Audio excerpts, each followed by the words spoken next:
Hello everyone, and welcome back to another edition of the Kickstarter Weekly. This week's episode is going to cover games that are completing their funding from April 11th through the 17th. And also, I think I'm finally on track now, starting with this video and moving forward, so that from now on, Kickstarter Weekly videos should be premiering on Fridays, which will give people that Friday and the weekend to watch the video and then make their own decisions whether the games that I'm talking about are right for them. But these videos are basically my picks of all of the games that are on Kickstarter. I focus on the games that are completing funding the following week, and they're games that I feel are the cream of the crop and the games that I want to select from when I'm backing campaigns. And so if your tastes are anything like mine, which are generally kind of medium heavy to heavy Euros, dungeon crawlers and narrative exploration games, and occasionally I like to find, a good light game as well, but those are the outliers for me. For me, I'm more interested in big campaign games and heavy Euros, or medium heavy Euros. But if your tastes are anything like mine, then you can use these videos as a quick go-to guide to see what's completing on Kickstarter the following week and Gamefound, and what might be right for you. And that way you don't have to deal with all of the glut of Kickstarter. There's a lot of stuff on Kickstarter. Now, if you want to go even deeper than that, I also run a website called Think Outside the Board, and on that website every day I post almost all of the Kickstarter campaigns that premiered the previous day. I do tend to cut out the least professional of them, but for the most part, I try to feature everything that includes the designer and artist credits, rules either there or on Board Game Geek, and some way to gauge, what the mechanisms are in the game, as well as at least one video of some kind is always helpful. I do like to include more independent game designers and publishers, but I do want to make sure that they're not just kind of rolling the dice, and there is a certain level of professionalism behind those games. So if you want more than just what these videos give you, you can check out that site. These videos kind of pare down those lists to what I consider to be the best games to pick from. Now, I have 4 campaigns to talk about today, but before I do that, I'd like to first talk about the 3 games that I played since last week's video.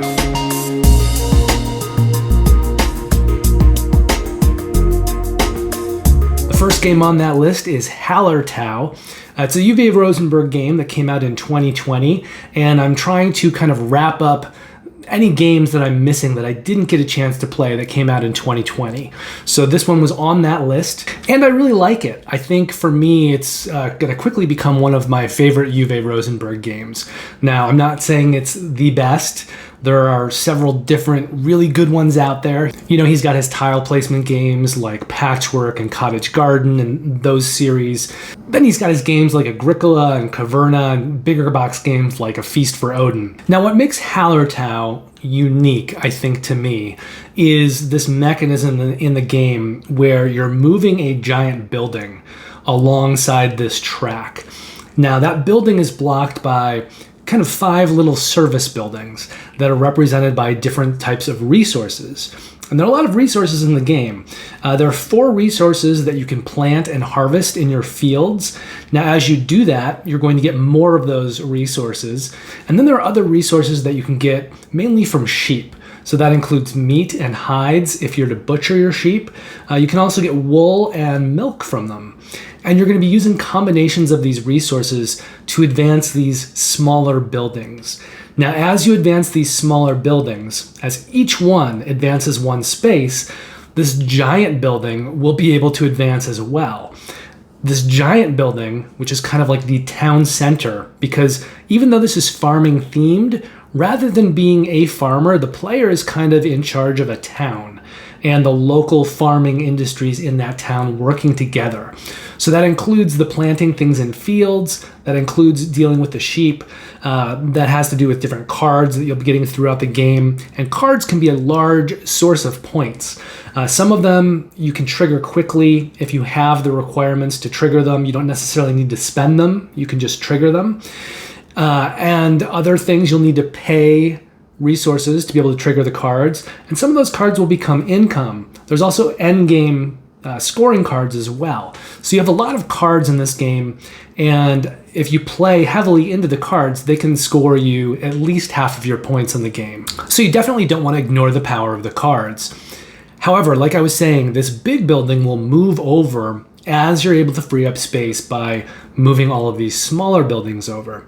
And through the window of that town center, that big building, is a number. And that's going to be the number of workers that you get every round. And as you move this building to the right, you're going to get more and more workers every round. And eventually, hopefully, you'll get to a place where you're also getting a lot more endgame points if you move it along that track far enough. And then on a central board, you're going to be essentially using workers to trigger various buildings, to get various things. And the way that works is every building has 3 spaces, except for the cards that you can get, which have 2 spaces. And to go there for the first time, it costs 1 worker. If someone wants to go there again, it costs 2 workers. And if someone wants to go there again, it costs 3 workers. Now, over the course of the game, you're going to be removing workers from some of these slots. So it'll get tougher. You'll have to spend more workers to go to these buildings as the game goes on, but they won't completely fill up because you will be removing a row of workers every round. But I really like the balance between all of these systems. The worker board is interesting. I don't think it's anything that I haven't seen before, but I do like the way that it gets more expensive to go there when other people have gone there. And yet during the rounds, some of that cost will be reduced when the workers come off. There are also the same spots there to get cards of different types. Some of them are endgame cards. Some of them are these cards that once you play them, they will also trigger income for the rest of the game. But there's a nice variation of cards for you to choose from. Also, whenever you take a card, you'll also get the first player marker. That doesn't mean that you'll necessarily have it for the next round, because if someone else takes another card that same round, they will inherit the first player marker. So essentially, whoever retains that first player marker and becomes first player for the next round will be the last person that chose any of the cards during that round. But I like the interplay of all these systems. The worker board, this kind of big board where you're moving this house over and using resources to do it. And I like the fact that there are so many resources in the game. It gives you a lot of choices, a lot of ways to move these buildings. Now you have this smaller little board where you're going to keep track of your sheep. You're also going to have 6 cards there, and every round you'll get a new card that comes into your hand. That'll be like some of the cards that you can buy from the main board. And each time you take one of those cards, it'll tell you what the sort of resource exchange is to move those smaller buildings during the round. And there are discounts.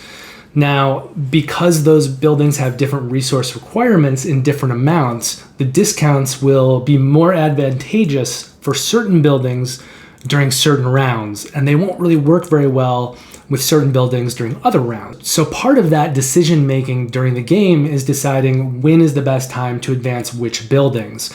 You may reach a round where you want to advance one building several times because you're getting a really good discount on that building during that round.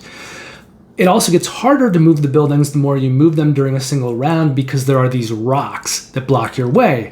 You'll need tools to move the rocks, and if you move the rocks enough, they'll start to double up, and then you'll need double tools to move the rocks again. Now, they reset every round, so they will move a little bit on their own, but if you want to move any one building several slots during one round, you are going to have to contend with these rocks. But overall, I just really like the interplay of these various mechanics, and I think they work together really well to create a really complex system with a lot of good decision-making choices. I'd say it's a medium-heavy game, although I think it's actually billed as heavy. On the box, it says expert level. It's published by Lookout Games. I don't think the game is that heavy mechanically, but there is a lot going on, and there are a lot of parts. And I suppose it could be very AP prone inducing if someone has the type of brain that wants to crunch every calculation. In a game like this, I don't think that's something that you really need to do or want to do. I think you need to play a little bit looser and make some decisions kind of early in the round and other decisions later in the round based on the resources that you were able to get. But this is a really good one. I really like it. I plan on keeping this one in my collection for a long time, and I'm looking forward to playing this again quite a bit. Next on the list is In Too Deep, which I got to play again. I've played it previously, but I got to play it again this past week, although we weren't able to finish.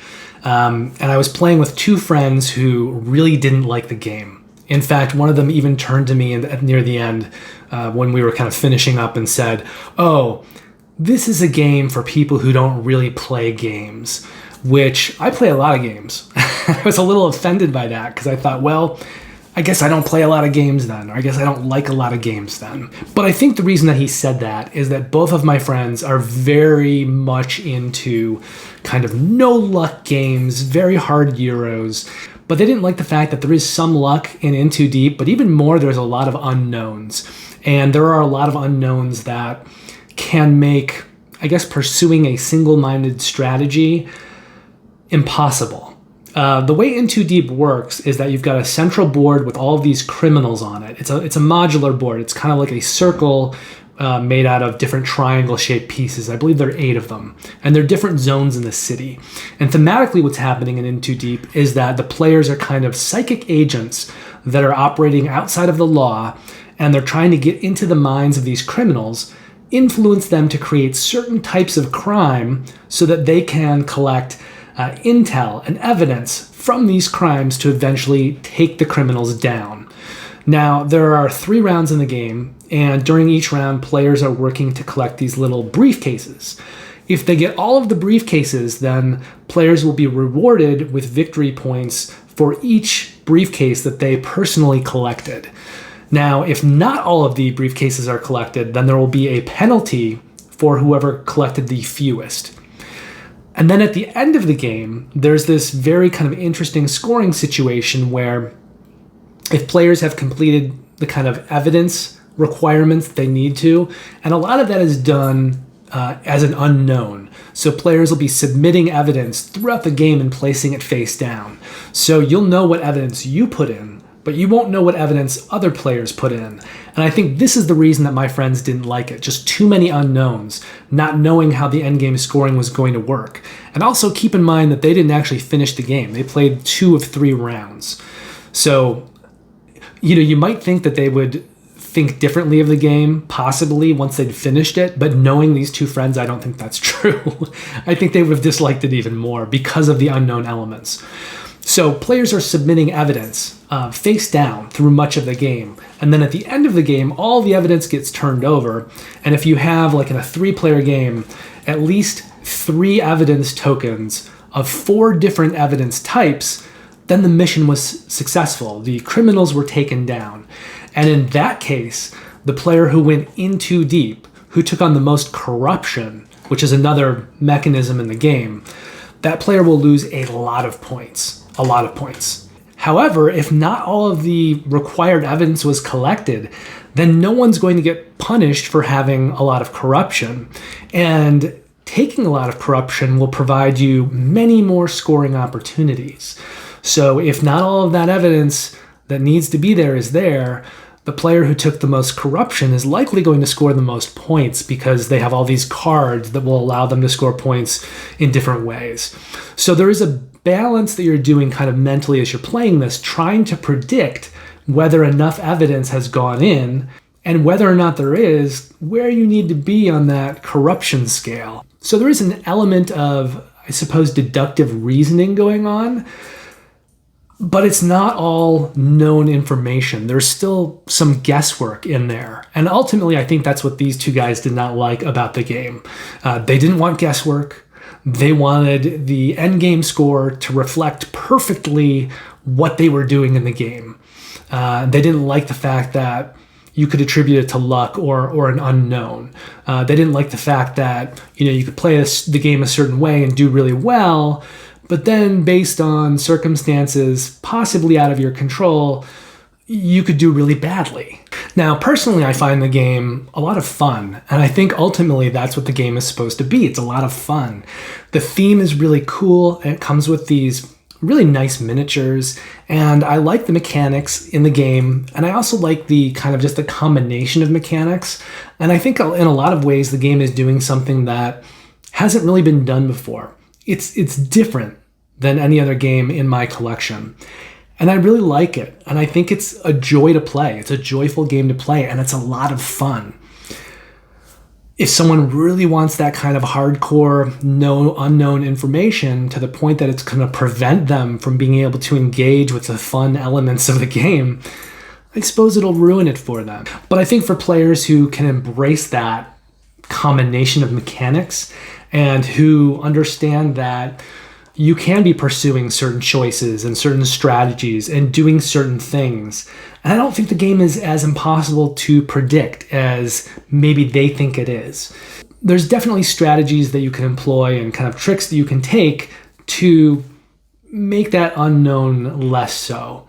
And I'm comfortable with that. I'm comfortable with pursuing certain strategies and in some extreme outlier cases, maybe have the game pulled out from underneath me. I don't think that's going to happen all the time, but I think that's some of the joy of the game. Are you kind of going to risk it all and go in too deep and take in all of this corruption with the idea that you could win really big or you could lose really big? You know, if you don't want to do that, then you just kind of need to play it straight and narrow and keep contributing that evidence and kind of seed it so that everyone kind of needs to play by the rules and no one's going to be able to take advantage of that in too deep dynamic. I like the game. I think it's got some really clever mechanics. I think the overall idea is pretty brilliant. And I'm okay having that level of unknown in the game. For me, it just makes the game more fun. The third and final game we played was Smartphone, and that was a game that I don't think either of them liked as well. Now, Smartphone is a game about selling phones across the world, and depending on kind of what technologies that you have in your phone, that'll allow you to sell more phones in different locations. It's very much an area control game where you're trying to build offices in different parts of the world. Once you're in kind of one country, you can then build a location in a neighboring country. And then every round, players will sell their smartphones wherever they can, wherever they have offices. And after they've done that, there will be some points given out for area control, basically. Whoever sells the most phones in each area will get some extra points. So there is a central decision-making process when you set the price for your phones that round versus turn order and where you can sell them. Now, there was one player who always set his phones very cheaply, and player turn order is determined by price. So he had the low price, he would always go first, and so when we got to the phase where we were selling our phones, he would pretty much take up all those slots. And then those of us who were selling our phones for higher prices could only take certain spaces if he hadn't already sold there, undersold there. And sometimes if we had certain techs that he didn't have, we could then, sell high-priced phones and those tech slots.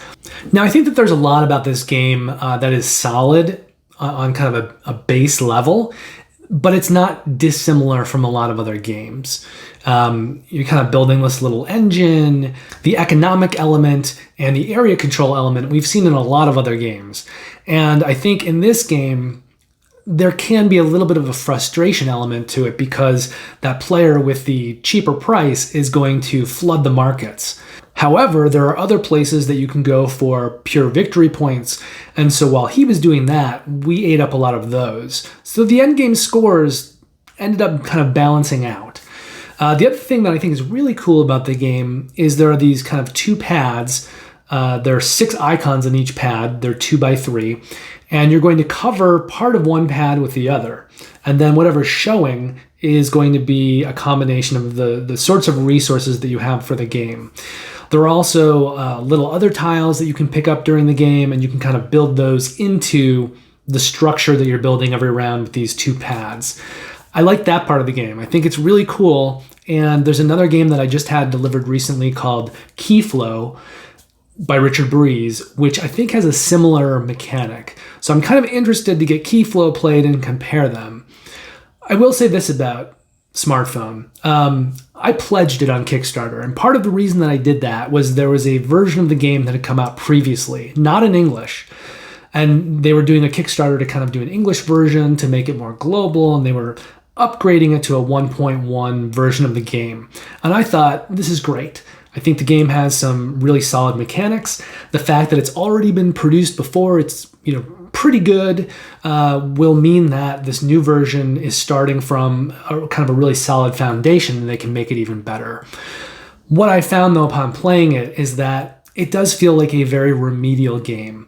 And there are some extras I can throw in there, Kickstarter extras, some kind of little mini things that may give the game some more life. But the board is not very attractive to look at. My board actually came not correctly put together, so I need to contact the manufacturer and see if I can get a replacement board. But considering the Kickstarter delivered 2 years ago, and this is the first time I'd opened it and played it, I think it's probably unlikely that they're going to send me a replacement board, even though this board looks terrible. Like it's a dual layered board, main board, and it wasn't lined up properly. So if you look at it, it looks like, a sandwich cookie that's kind of off its, one cookie's not lined up with the other, which means that a lot of the dual layered elements that you kind of see through the slots, the graphics don't line up. So the art on the board to begin with is kind of minimal and it doesn't look great, but the fact that I have this shoddy production version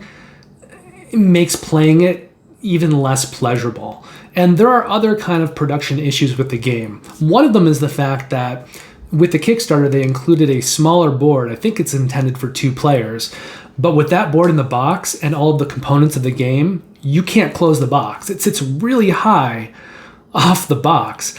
So what you need to do is basically, once you get the boards in there, you have a little bit of room around the sides of the boards in the box. You need to not bag all of the tiles for the game, but kind of slide them in all of these slots between the board and the box.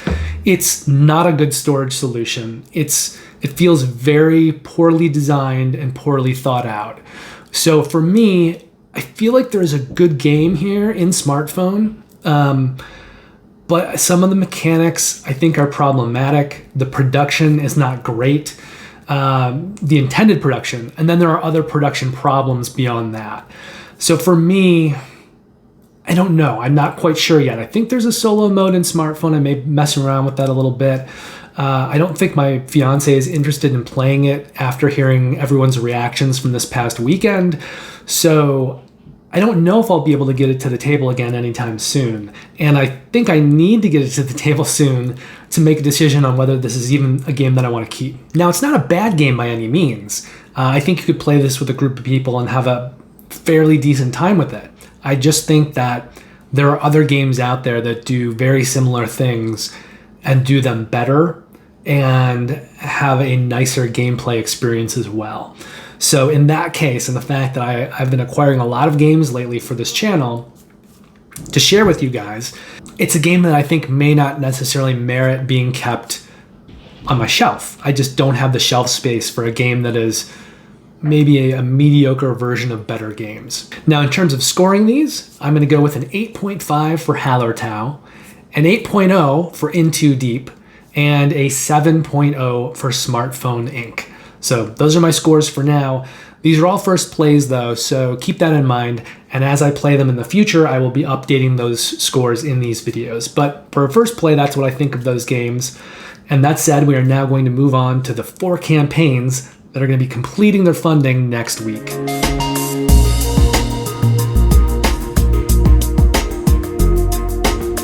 The first of these is Jurassic World: The Legacy of Isla Nublar. This is a new game from Prospero Hall, who to this point have really only done retail stuff. This project had a minimum required funding goal of $100,000. They're currently at $412,000, which is over 4 times that minimum required funding goal. Jurassic World is going to fund on Monday, April 11th. It's a game for 1 to 4 players. Games play in about 90 to 150 minutes. Complexity looks to be about medium light, and we're going to set the risk associated with this campaign at medium high. A lot of components are going to be revealed over the course of the game, mechanics as well. So this is the sort of game that is going to evolve as you play it mechanically. There may be some destruction in the game, maybe stickers. A legacy game changes as you play it. Sometimes you're destroying things, sometimes you're just changing things. I really like legacy games because They tell a story. It's a whole experience. And this one is designed so that when you're done with the campaign, you can continue to play it as a regular game. Charterstone did a similar thing. However, I played Charterstone, and it sort of depended on the choices that individual players made during that campaign as to whether the board at the end of the campaign is going to actually be a board that would play well for standalones. Now, Charterstone did a thing where they included a second side on the board, the flip side. So if you wanted to, you could buy a recharge pack and do a whole second campaign on that. You could also buy a recharge pack and then create a board, just for kind of one-off play that would work functionally really well. I don't know if this game has that capability or not. But for me, I'm just interested in it because of the legacy element, and legacy games are among my favorites. I should also mention that this is a cooperative legacy game, so players are going to be working together. And it's being done by Prospero Hall, who's done a lot of light retail games like Horrified and Pan Am and Disney's Villainous. And my fiance, I think, really is beginning to like legacy games as well. And I know she really likes Jurassic Park. And I think the fact that this is on the lighter end of the spectrum is going to really appeal to her. It's not going to be a super brain-burning game where you have to crunch everything out. It's going to be a game where you can kind of just enjoy the narrative storytelling experience as kind of all the unlockables come in. Now, as I mentioned, this game is designed by Prospero Hall. The art is also by Prospero Hall. And one thing to note here is that Prospero Hall is not a person. It is a studio. When they first started putting out games, I actually thought it was a person. That's interesting. Someone's name is Prospero, and his last name is Hall. But no, it's a studio. So it's a group of people, which when you look at the games, it makes a little bit more sense. It feels like it was being kind of designed by a group of people in all the best ways. So as a design group, they've worked on Disney's Villainous, Evil Comes Prepared, Disney's Villainous Wicked to the Core, Horrified, and Pan Am. As a group of artists, they've worked on Horrified, Pan Am, and Push. And Funko Games is the publisher of this, and as a publisher, Funko Games has put out Back to the Future, Back in Time, Funkoverse Strategy Game, and Pan Am. Now, I think there's a question here in some people's minds, which is that if this is Prospero Hall and they're used to doing these lighter retail games like Horrified, Pan Am, I think they did Jaws. I think they have a Warriors game, based on the old film, Warriors Come Out and Play. Why would they then do a Kickstarter game? And I think the reason is that they've never done a legacy game and they didn't know how well they would do because their games are so designed for easy, quick. I mean, think of Horrified, easy, quick, very light. Buy it at a Target. You can play it with non-gamers. And so a legacy game, which requires more, even if it's a lighter game, it requires more in terms of, people committing to a campaign. And I think this is a 12 scenario campaign, a 12 episode campaign. And each episode is 90 to 150 minutes. So this isn't just a case where you get together once with friends and play the game. There has to be at least an agreement to get together for 12 games. So that requires more of people than just going to Target, picking up a game, and playing it a couple times with various groups of friends. So I think for them, they just didn't want to, not having done it before, put out this game into a Target, because who knows if it would sell under that model, right? So I think what they've done is what a lot of other publishers have been doing is let's use a crowdfunding platform to gauge the level of interest in this game because it is different from what they've been doing in the past. Consequently, this will go to retail. I think it's going to have some items missing, but people are speculating because the extra items I think were added in after the fact. So there is some speculation on whether the game will actually be better in the retail version, and there may be some elements in the Kickstarter version that haven't been play tested as well. I don't care about all that. I want to support Prospero Hall in doing this kind of game. I like legacy games, and I want all the content. Even if it's a little unbalanced, I'll deal with it when it happens. But what that means, though, is that if this is a game that you are on the fence for, you may just want to wait for the retail version. Now, there's only one pledge level here, so if you do want to back it, it's very simple. It is $120. It is called the Kickstarter Edition Pledge, and it will get you everything. There's nothing else in this campaign. There's no add-ons. It's very simple. The shipping for continental United States has been estimated at $20, and they're planning on delivering in October of 2022. And just to be clear, if I haven't been clear already, I think the game looks really, really cool. And I think everybody should go out and back this one, especially if you like legacy games. If you don't know, maybe this is the time to take that jump.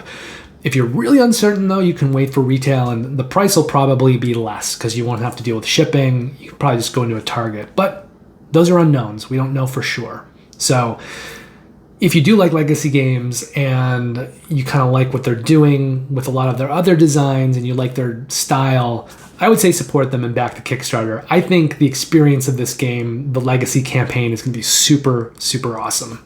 Next up is a game called Darkest Doom, which had a minimum required funding goal of $64,000.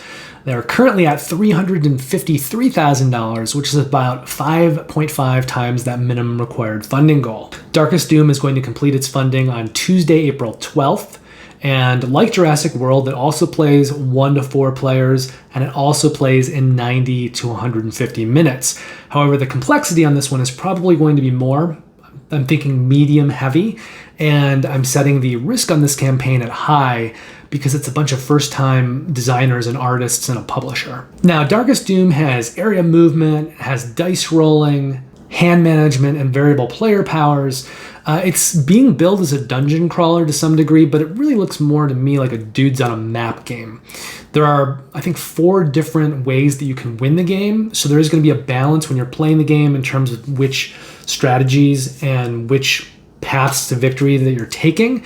There's also some really cool miniatures in this game. There's also this really cool one that is kind of like a shell of a miniature. And I forget how they phrase it in the game, but if you kind of sell your soul to the darkness, you're going to place your miniature inside of this because it's kind of like controlling you in a way. I think the components for this game look really cool. I like a lot of the ideas behind it, but there are a lot of unknowns for me in terms of the various kind of mechanics. They're mechanics that we've seen before in terms of like dudes on a map game, like, just getting different tokens and kind of exchanging them for things and rolling dice and activating certain things around the board. There's tracks and things. There is an unknown, I think, not only because of it being first-time creators, but also with these kinds of mechanics, sometimes they gel together well and sometimes not so well. And it's hard for me to tell just kind of looking at things. So I feel like I would need to play it to really, really know. And I'm not sure which way it's going to go.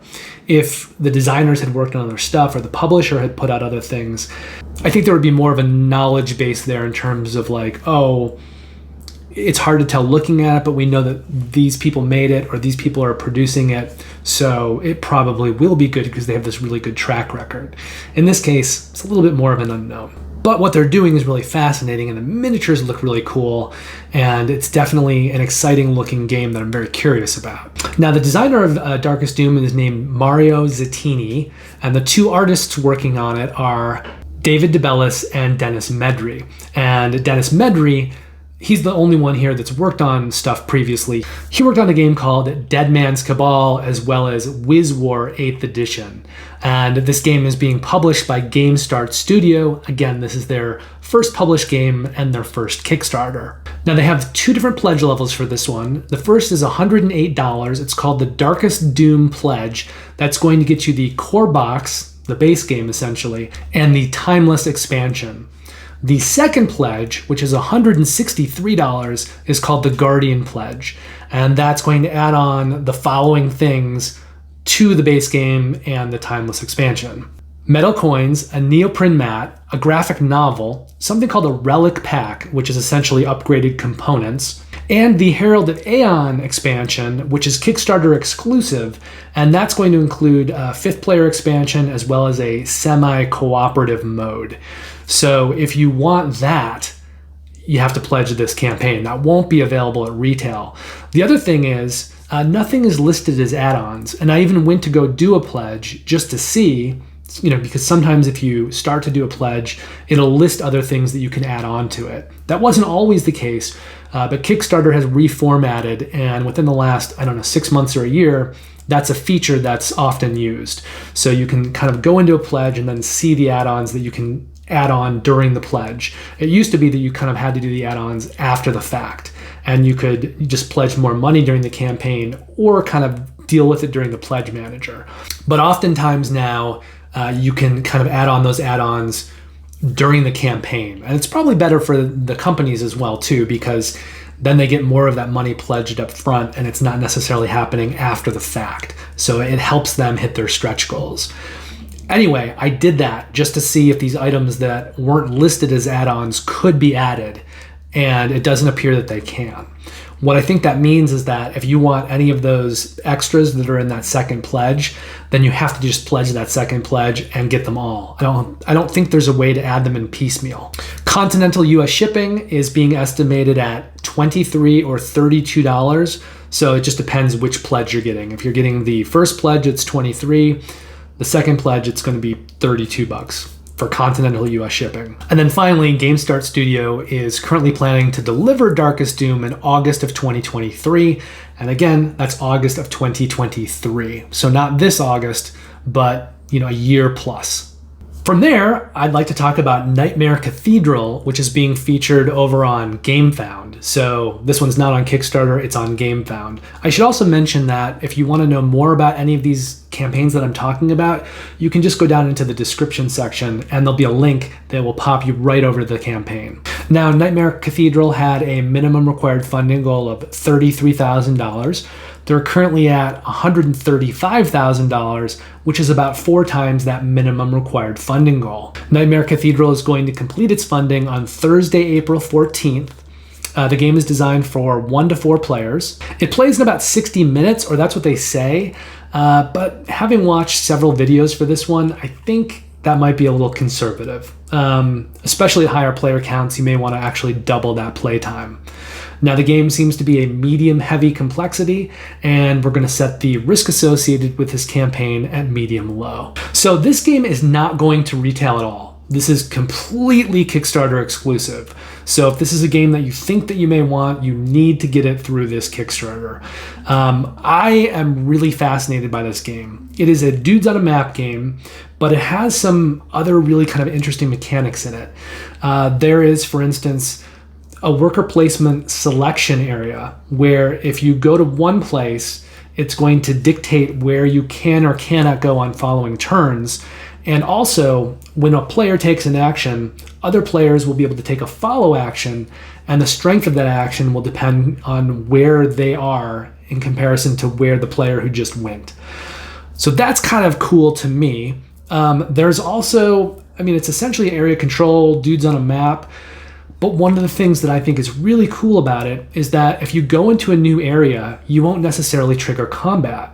However, one of the actions you can take is to trigger combats, and you'll be able to trigger a number of combats. And you get to pick which combats those are. You could be triggering combats that you're not even involved in. You could just say, oh, these 2 players are kind of over here in the same space. I want to make them fight it out. You could also trigger a combat in an area where you're in with multiple other players. You could trigger it so that they have to fight each other, and then you can kind of pick up the pieces. So I think there's a very interesting decision making in this game that I haven't really seen in other games because of that. It makes you kind of second guess whenever you go into another area because someone could trigger combat.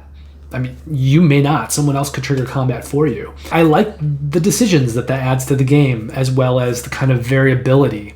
It's not just this, super simple kind of every time someone goes into a new area, triggers combat, and there's a winner and a loser.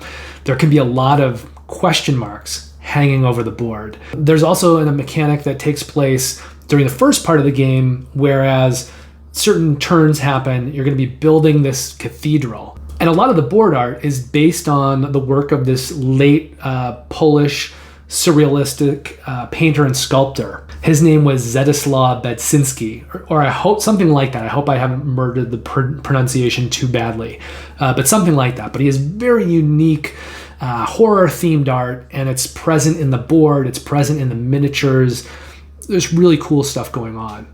Anyway, once you get that cathedral built up, you're going to flip the board that the cathedral pieces were sitting on, and there's another board, another side of the board that's this kind of giant mouth.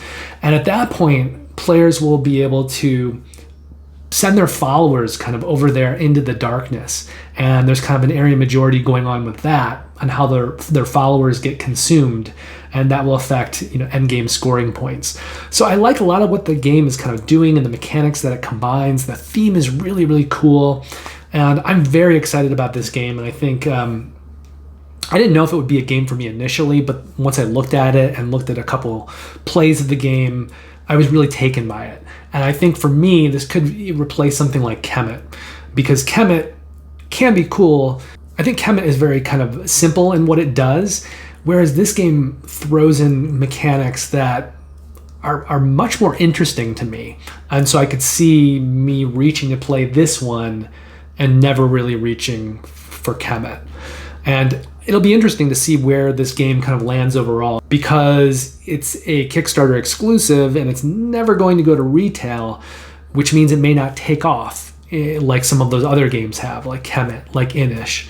But I think visually it's really cool, and it's got decision making that to me feels like it's next level from some of those other games that are very well regarded. I don't know if other people agree, but if you do, once you take a look at this, you definitely should go back it, because there may not be another chance to get this game. Now, it's designed by Blazej Kubacki, who previously has worked on Chronicles of Frost, Mistfall, and Mistfall Heart of the Mists. And it has art by Franek Wolski. He's essentially the artist on this, but he's working with the art from that painter and sculptor that I mentioned previously, Zedislaw Bekinski. It's definitely kind of like more a deluxe production, and I think they want to keep it deluxe. I don't think they want to strip it down to make a retail version. And at the same time, I think because of the type of game that it is and the production, the miniatures, the big cathedral and things like that, I wonder if they wonder what the mass appeal is going to be. And again, they have put out the networks, Teotihuacan, City of Gods, Tekenyu, Obelisk of the Sun, and Trismegistus, the Ultimate Formula. Now, much like Jurassic World, this one only has one pledge. You're either backing this game or you're not. It's $98. It's called the Nightmare Pledge. But there are two add-ons you can get. The first is $10. It's for a sleeve pack, so you can sleeve your cards. The second one is $12, and it's for something called Nightmare Cat. Now, in this game, in the second half of this game, there are going to be, in any game, 2 different nightmares that come out, and there are several different ones that could be triggered. But if you get the Nightmare Cat, that's just another possible nightmare that could come out. Now, as Gamefound often does, usually they have something where if you follow the campaign ahead of time, you get a freebie, a free gift of some kind. The freebie for this is the Nightmare Cat. So if you were aware of this game before it launched, if you were following it, then you're automatically getting that Nightmare Cat for free. But for those who didn't and want to add it in, $12 is an add-on. Finally, the continental US shipping for Nightmare Cathedral is $13, or estimated at $13, and Board and Dice is currently planning on delivering this game in May of 2023, and again, that is a year off plus. That brings us back to Kickstarter for our 4th and final campaign that I'm sharing with you this week. It's called Age of Rome. It had a minimum required funding goal of $21,000. Currently sitting around $102,000, which is about 5 times that minimum required funding goal. Age of Rome is going to complete its funding on Friday, April 15th. This is a game for 1 to 4 players. Games play in about 60 to 90 minutes. The complexity on this one, I think, is being touted as medium heavy, but I'm not sure about that. It looks like it actually might veer a little bit into the medium light range, but it's right around medium and maybe medium heavy. And then finally, we're going to set the risk associated with this campaign at high. Now, this game is a worker placement game. It has a very interesting kind of board in the middle. There's a main board, but there's a kind of a sub-board in the middle that spins around. Now, this is a worker placement game, but it's got area majority in it, set collection, and city building. And I like that main spinning board, and I think it's got really colorful board art and components. It's designed by Angelis Efthymiou and Antonius Yiannopoulos. The art is by Evan Scale, and it's being published by Teetotum Game Studios. Again, this is a campaign where this is a first for everyone. So first-time designers, first-time artist, first-time publisher. Now, part of the reason that I'm highlighting it is because even though there's, I think, some question as to how heavy it is, maybe it's medium heavy, it does look very colorful.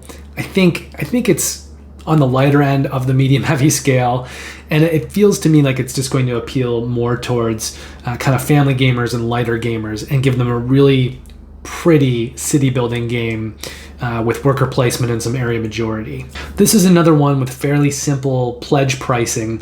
For $76, you can get the Senator Pledge, which is the Kickstarter edition of the game with stretch goals. For $108, you can pledge the Emperor All-In Pledge, which is going to add in 3 items that are also available as add-ons. Those are sleeves, metal coins, and a deluxe insert. Now, if you only want some of those things, you can add them on as well, so you could get the Senator Pledge and then add on whichever ones you want. It's $5 for the sleeves, $17 for the deluxe insert, and $30 for the metal coins. Finally, continental US shipping is being estimated at $21, and Teetotum Game Studios is planning on delivering Age of Rome in March of 2023. That almost brings us to the end of this video, but I have 3 more games that I'd like to quickly talk to you about before I wrap things up. The first 2 games are games that I backed from the last video.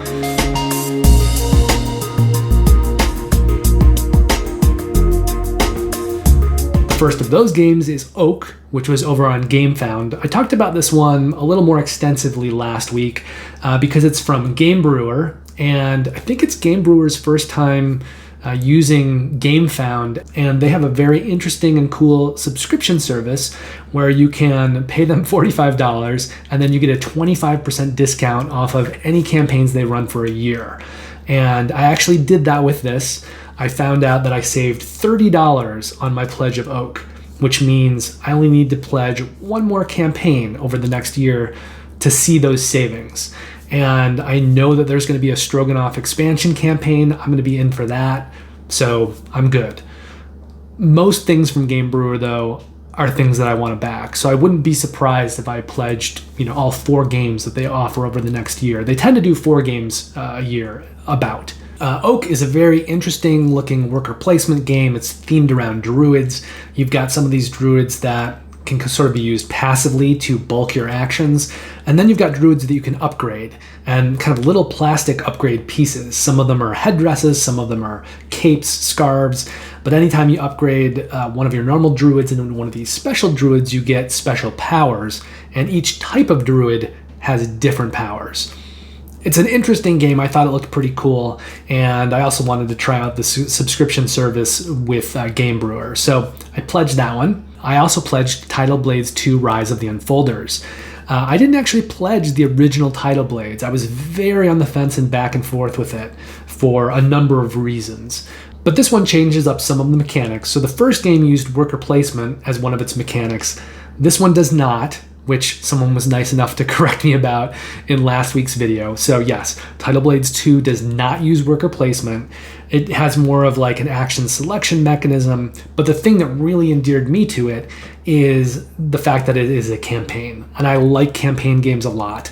I'm interested to see more of the world of Tidal Blades and how that, the journey through that world takes place over a campaign.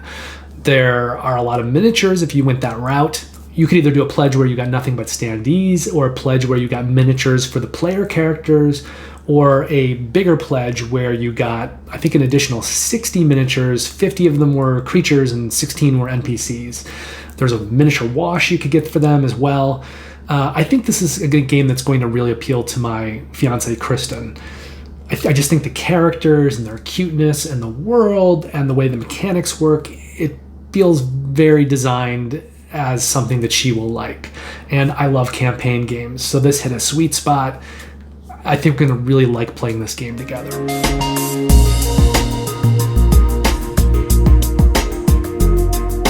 And the last game that I'd like to mention today is Perseverance Castaway Chronicles Episodes 1 and 2. This is by my all-time favorite publisher, Mind Clash. They've done Anachrony, Cerebria, and Tricarion. They have amazing games, especially if you're a heavy gamer. Their games may be too heavy for some gamers, but They are heavy Euros that are designed with an amazing amount of production and bling. And Perseverance Castaway Chronicles is 2 separate games in, I think it's being designed to be a 4-game series. So I believe at some future point they'll do a Kickstarter for episodes 3 and 4. But it takes place in this world where a bunch of people have washed up off of a cruise ship onto an island, a desert island, which, you know, makes you think of Vindication or, you know, certain things like the television show Lost. Except on this island, there are dinosaurs. So the first game is players kind of working together to build up this city while also kind of doing a tower defense game with onslaughts of dinosaurs. The second game is then designed to focus more on exploration, where people are going to be exploring the surrounding areas, and there's something in the distance that they're trying to reach and get more information about. And I think the idea here is that all 4 games, when the series is completed, you'll be able to play them consecutively in order. You may need a really long game day because the games from Mind Clash tend to take a few hours to play, like 2 or 3 hours to play. So I think if you were to do all 4 games in one succession, it would be a very long game day. But you can kind of play all through these games kind of as like a longer thematic campaign. And just knowing Mind Clash, knowing the amazing stellar level of their design, the unparalleled type of production that they put into games, to me, they just make the best games out there, like gamer dream games. So I'm really excited to have a new game by them, and I'm really excited to see how this is going to work, kind of a sequence of 4 games that are thematically connected. Love Mind Clash. I know whatever they do, I'm going to love it. So I was really excited to have that one deliver, and I can't wait to get it to the table. I do have a bunch of things I need to get played first for this channel, so it may be a little ways off, but I'm going to be trying to play that one as soon as I can. So that brings us to the end of another video, another week. Let me know what you're thinking of pledging, if anything, from those 4 campaigns that are wrapping next week. Come back next week. I'll tell you which ones I pledged, although you may have a pretty good idea after hearing me talk about the games specifically. Thank you very much for watching. I appreciate the eyes, and please don't forget to like and subscribe. I'm also in the process of wrapping up my final 8th video in a series that is focusing on my 100 most anticipated games of 2022.